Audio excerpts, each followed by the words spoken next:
Alright, so we have been watching a couple of videos on Guild Wars recently. This is another video on Guild Wars by Deployable Lover. We've seen a couple of, I think 1 or 2 videos from this guy in the past. This video is 5 huge conveniences that make Guild Wars such a player-friendly MMO. And I've said it before, I'll say it again. I've never played Guild Wars, but the more videos I'm watching on Guild Wars, the more I want to play Guild Wars. So any one of you guys who have played Guild Wars, please give me some pointers. Is it worth playing? What did you enjoy about Guild Wars? Is it new player friendly?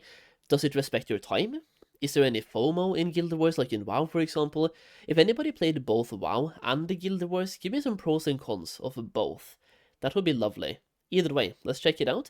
I don't think I've buffed the volume on this, right? Nope. What's going on, everyone? Welcome back to the channel. Today I want to talk about something that Guild Wars 2 doesn't always get enough credit for, in my opinion, and that's just how convenient the game truly is. Seriously, Guild Wars 2 is one of those MMOs that respects your time in ways you don't honestly fully appreciate until you play something else. So in this video, I'm going to break down 5 major conveniences that I absolutely love in Guild Wars 2. These are features that make the game smooth, flexible, and just, well, a joy to come back to over and over again. Starting off, if there's one convenience that defined Guild Wars 2, it's the account-wide progression. I just can't live without this now. This design philosophy bleeds into almost everything in the game, and it's, well, a true lifesaver, especially if you're a bit of an ultaholic like me and you like playing different classes. Let's get into what that actually includes. And we're most definitely focusing on the masteries here, as these are unlocked for your whole account.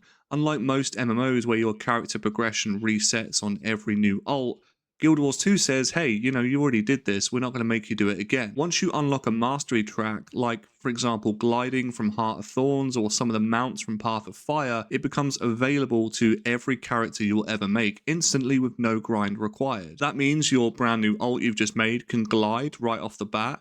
You can ride any mount you've unlocked, and for example, if you've unlocked fishing and skiff riding, then you can do all that as well. It creates this freedom where rolling new characters isn't a chore, it's fun. There are account-wide achievements, and anytime you earn achievement points, skins, titles, or mastery points, they go to your account permanently, which is really nice. There's no replaying meta achievements on ults unless you really want to. And as for the wardrobe unlocks, once you unlock a skin, every character...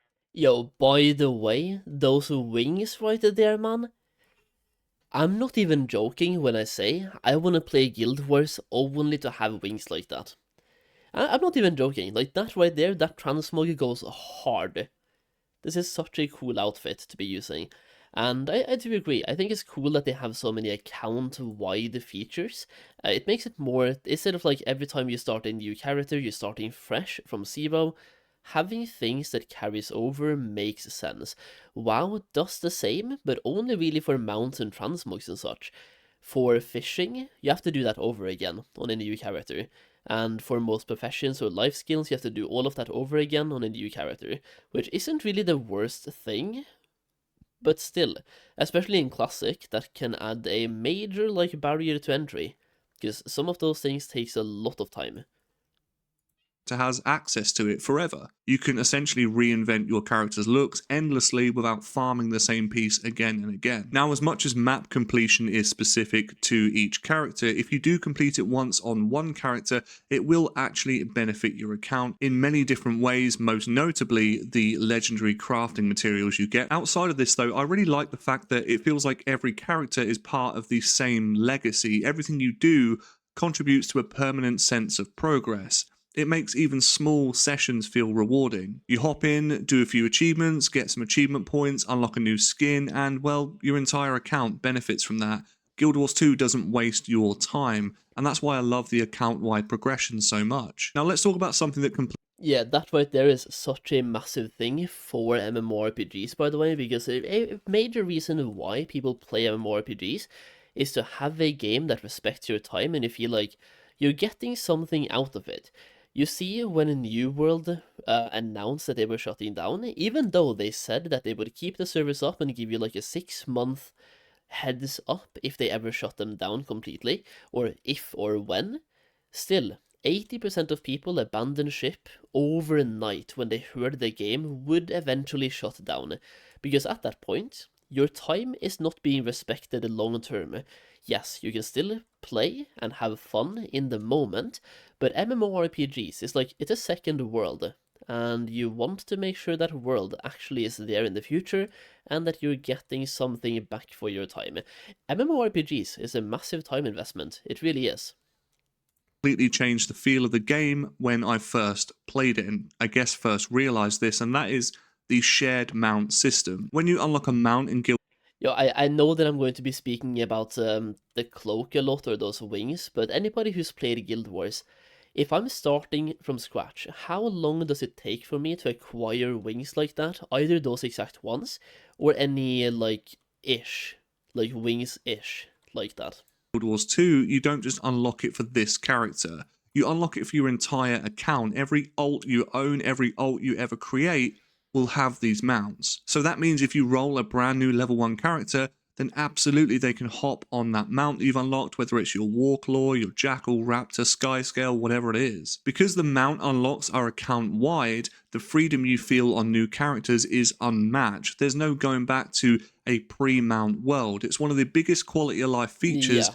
in the game, in my opinion. It really keeps the world accessible, lets you play how you want, and lets every character feel instantly powerful. And moving into our next topic, you know that feeling you get in some MMOs where story progression becomes a checklist that you have to regrind through character after character? Well, in Guild Wars 2, there's none of that. You can start any story chapter on any character. Even if the character has never touched the personal story, even if they weren't even created when that Living World season came out, you just open your story journal, select the chapter, and you're in. Maybe, for example, you want your thief to go through Heart of Thorns, but your guardian you want to skip straight through to the Icebrood saga. You can do that. There may even be certain chapters that you want to go back to just for map unlocks or achievements. The point is, Guild Wars 2 never forces you to replay older story chapters unless you personally want the rewards again. Or, for example, if you haven't accessed some of the waypoints in some of the DLC areas. This essentially gives you the freedom to say, okay, well, today I want to play End of Dragons on my engineer,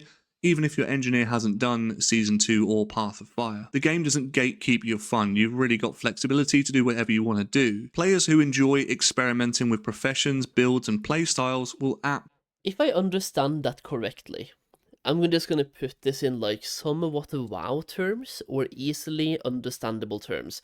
So you have Zone 1, where you have 12 chapters of quests in that zone's story. Could I skip chapter 1 and start the quest for chapter 2? Or skip chapter 2 as well and start on chapter 4, or skip both chapter 1, chapter 4, and chapter 7, but do all the other ones, because if so, that is insane flexibility, and I really like it. Because in WoW as well, there are some zones that I really like, but they have this 1 or 2 quests that I really, really don't like. But outside of those 2 quests, the zone itself is great, but I have to do those quests in those zones. Especially in Classic, but even in retail as well. So in my leveling journey, I usually have to pick, instead of just choosing quests I want to do, I have to choose the zone that has the least amount of annoying quests and the most amount of good quests, and then just suffer through whatever amount of bad quests are in that zone.